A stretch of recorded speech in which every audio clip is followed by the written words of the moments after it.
Does a startup need HR?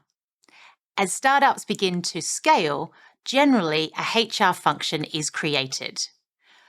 But this leads to the question, is HR needed for a startup to be successful? And if so, what type of HR does a startup need? Welcome to Talking HR Trends with Natal and Tom, where we explore the latest hot topics and business challenges impacting the people side of organisations. Stick around to the end for our practical top tip, and if you like this, please subscribe to be notified of the next in the series.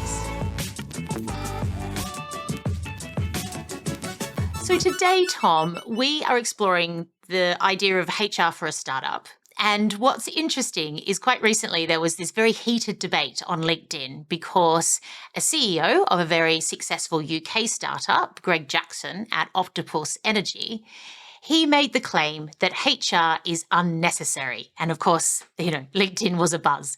So what's your thoughts here? Why might a startup CEO be so fearful of HR?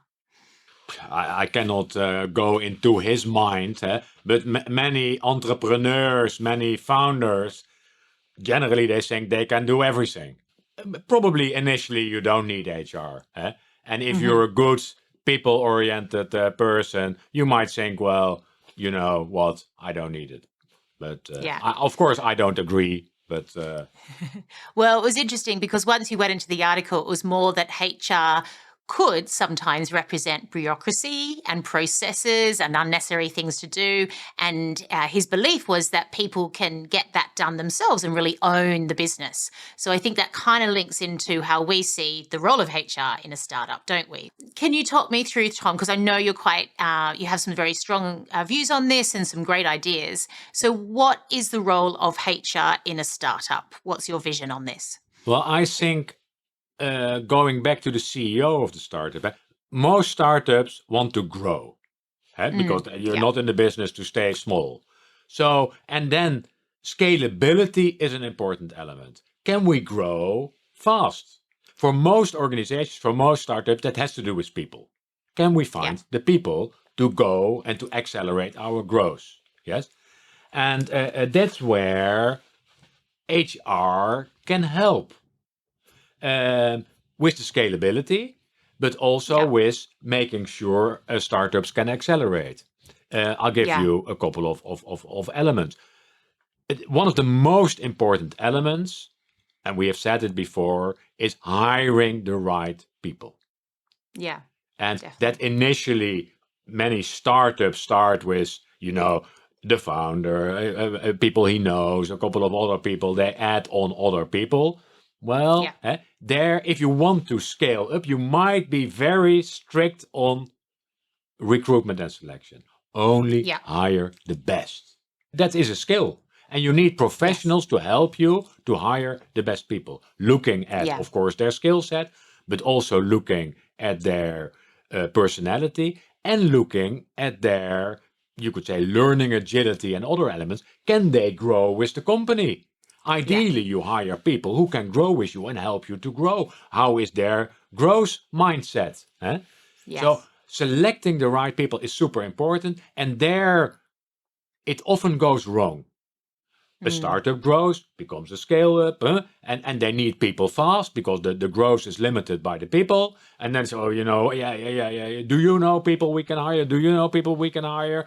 They lower the threshold, and then that affects the culture because they hire people that don't fit in too well. They hire people who are okay, but not top. Then some people start to leave. They say, well, this was a very nice company, but now I see people walking around. I don't recognize myself in that team. So you don't want that. And then you need less HR because then you see organizations needing HR. They say, we need people to develop and we need... and the mediocre people start to say, I don't know exactly what I need to do. So you don't want that. I was also reading a really interesting article recently that was looking at how actually a startup should hire people for different stages of growth. Yeah. So perhaps even at the start, when you hire people, you say, okay, we're in this for the next, say, 2 to 3 years. And at the end of that, we will revisit, because perhaps once we're at a different stage of development as a company, we might need a different type of team. So it was actually looking at how you need to kind of, build your team, but also change your team based on who you need in the business at different times of that kind of startup journey, which I thought was really interesting. But that is a different kinds of lens, again, of how you need to do your recruitment. Yeah. But it has the same element. I think you need to think big from the start. Say, Yes, we are now definitely. small, but we will be bigger. Otherwise, we won't be successful. So what does it take? Yes, it might help to make sure you have the best HR support you can get.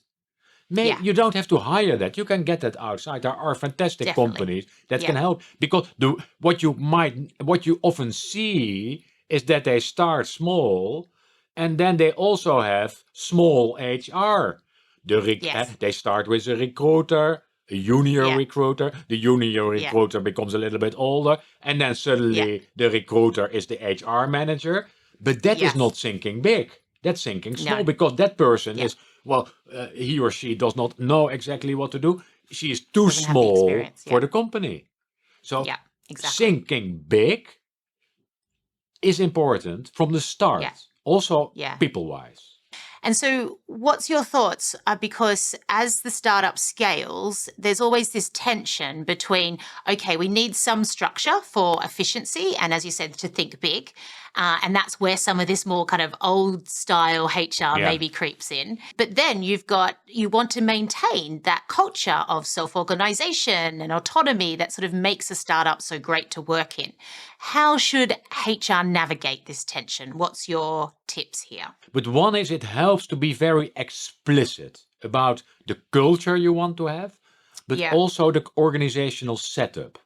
It doesn't come automatically.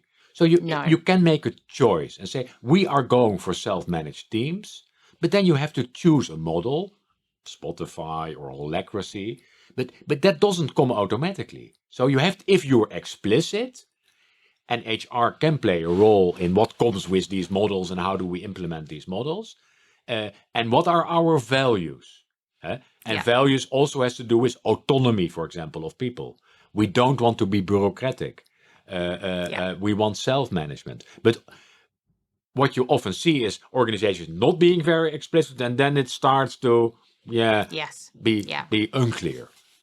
Definitely, yeah. And we recently ran a meetup with a people lead at a startup in Australia, and they made the point that having some good rituals, which we've talked about before, around review, retrospective, and really kind of speaking to those values in those rituals was really important. So again, it brings the discipline in, and it brings some structure around the idea of self-organizing.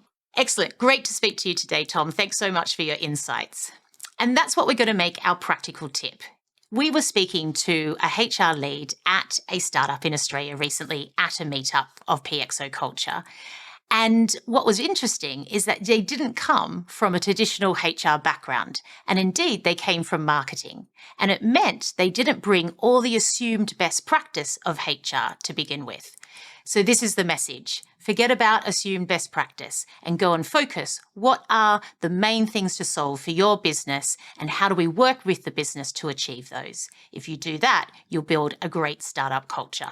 Thanks for your time today. This is Talking HR Trends with Natal and Tom. Please subscribe to be notified of the next in the series. Have a great day.